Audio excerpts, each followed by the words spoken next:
4th, everybody. Trevor, we're going to get back to you in just a moment, but we got to start with America's pastime and, of course, the Subway Series in Queens.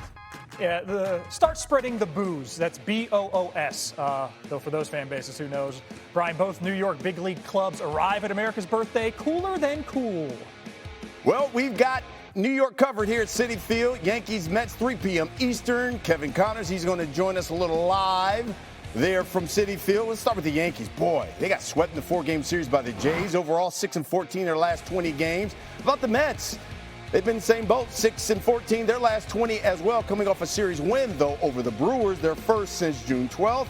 Last time these two teams met, that was back in May. The Yankees took the series 2-1. Juan Soto had just 1 hit and 10 at-bats, tied for his second lowest batting average against any team this season. So with that, let's bring in our baseball insider, Jeff Passan. He joins us. Okay, look, we just went through some of the struggles of both the Mets and the Yankees. Jeff, let's start with the Yankees. What leads you to believe that they can turn things around, you think? They did it last year, Brian. Starting on June 13th last year, they went through a 6-17 stretch.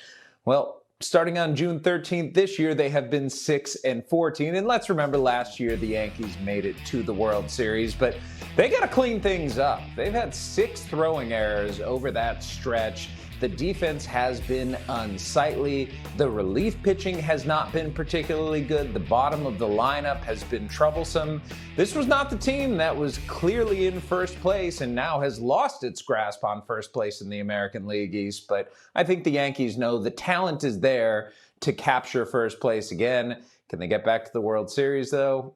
Well, the American League is not quite what it was in recent years. All right, let's focus now on the amazing Mets, who've been looking less than amazing lately. And if you look, it seems as if the National League much tougher than the American League. What has been the biggest issue you think for the Mets that they got to figure out?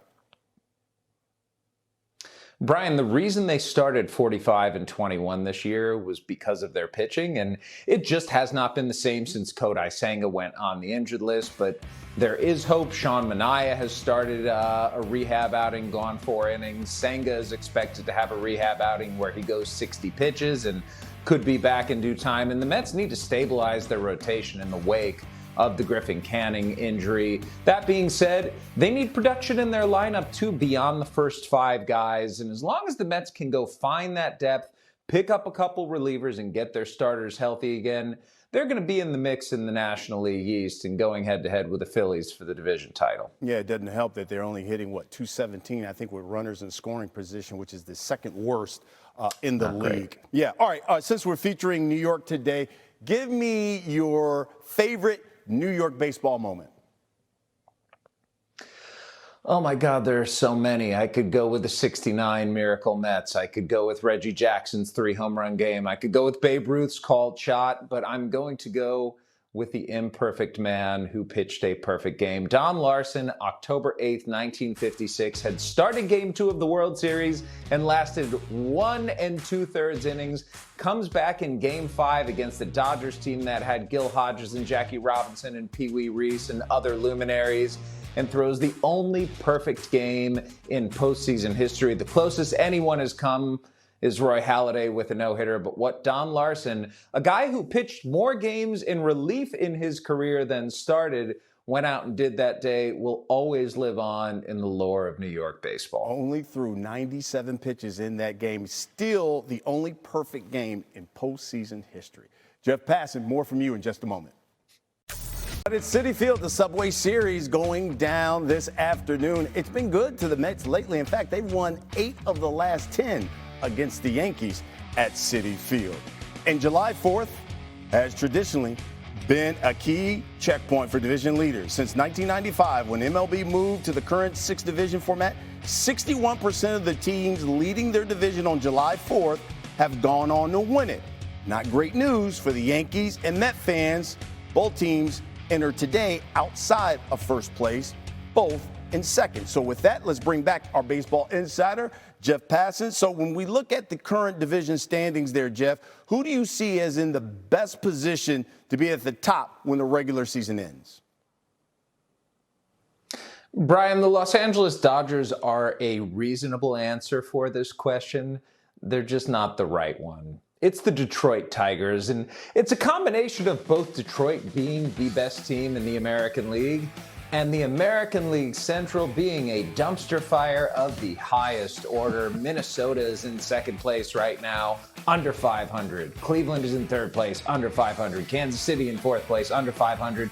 Tigers have a 12.5 game lead right now over their competition in the Central, and that is something that I would be willing to bet they're going to keep by the end of the season. Okay, so let's go on the opposite side. Which division leader do you see as being the most vulnerable? Maybe this is a little unfair considering that they've been in the lead for literally one day. But the Toronto Blue Jays in the American League East, after sweeping the Yankees, taking over first place. Look, the Blue Jays are a good team. They have proven that over this stretch where they've won 24 of their last 35 games. They've been awesome. They are pitching. They are hitting. They are doing everything right. And they might be the best defensive team in baseball.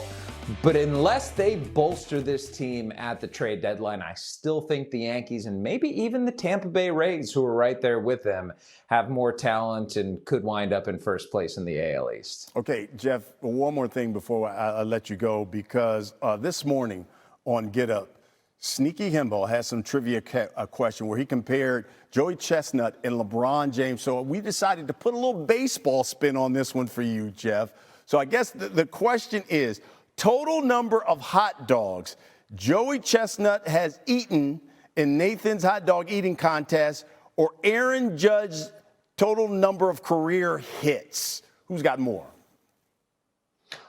Oh, hits. I thought you were going to say home runs, and that was going to be easy. Man, this is hard. I'm going Chestnut here. No offense, Aaron Judge, but that man consumes a lot of hot dogs. In 17 years now, how'd I do? You did very well. Let's go! You did very well, because Come Joey on. Chestnut went over 1,200 dogs eaten. Aaron Judge over 1,100 hits. You were right on there, Jeff Passan. You're a man who knows his dogs. I love it. I know some ball too, Mr. Custer. Yes. Okay, I'm going to pause on that. But Jeff Passan, thank you for the insight, my brother.